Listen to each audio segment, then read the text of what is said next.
Hola con todos, mi nombre es Kevin Sarmiento y voy a hablar del convertidor reductor.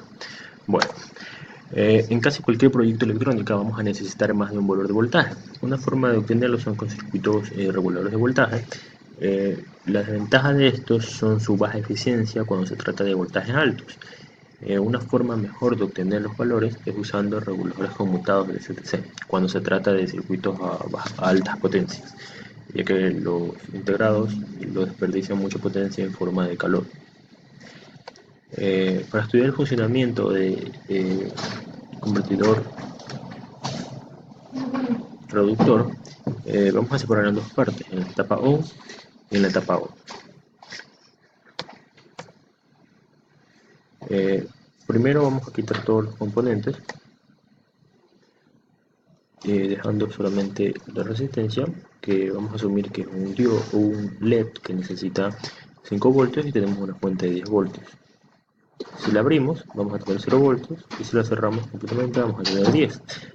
Pero eso no es lo que queremos es que llegue 5. Entonces, ¿qué pasaría si yo comienzo a abrirlo y a cerrarlo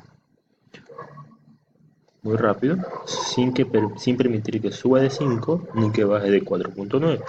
Bueno, tendríamos algo más o menos como eso. Y para poder obtener eso, lo que necesitamos es tener un capacitor.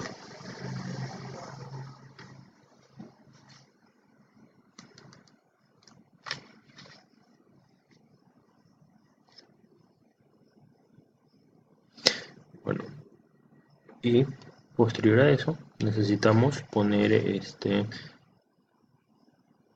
una fuente para que cargue, algo para que cargue el capacitor, que no le ponemos una resistencia porque esta desperdicia mucha potencia en calor. Le ponemos un inductor. Ahora el inductor, si lo ponemos directamente ahí, va a hacer que fluya corriente por nuestro switch, que en este caso va a ser el MOSFET. Por ende tenemos que darle otro camino poniéndole un diodo. Listo. Ahora para la parte matemática,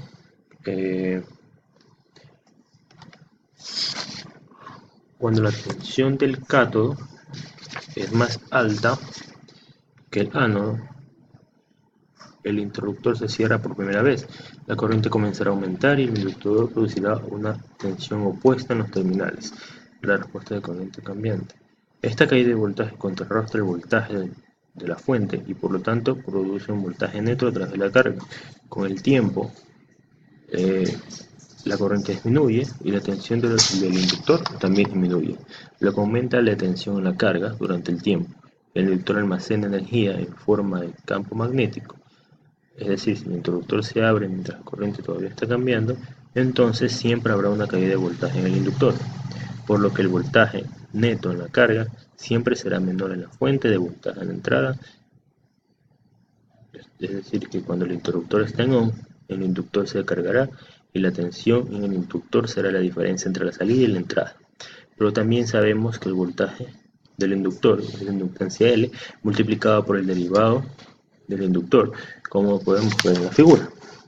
Lo que vamos a decir sería la diferencia de voltaje igual a L por la derivada y obtendríamos esto. Y para la etapa O, cuando se vuelve a abrir el interruptor, la fuente de voltaje se eliminará del circuito y la corriente disminuirá. La corriente decreciente producirá una caída de voltaje a través del inductor y ahora el inductor se convierte en una fuente de corriente. La energía almacenada en el campo magnético del inductor soporta un flujo de corriente a través de la carga. Esta corriente que fluye mientras se conecta a una fuente de entrada, cuando se conecta con la corriente que fluye durante el estado activado, totaliza la corriente mayor que la corriente de entrada promedio.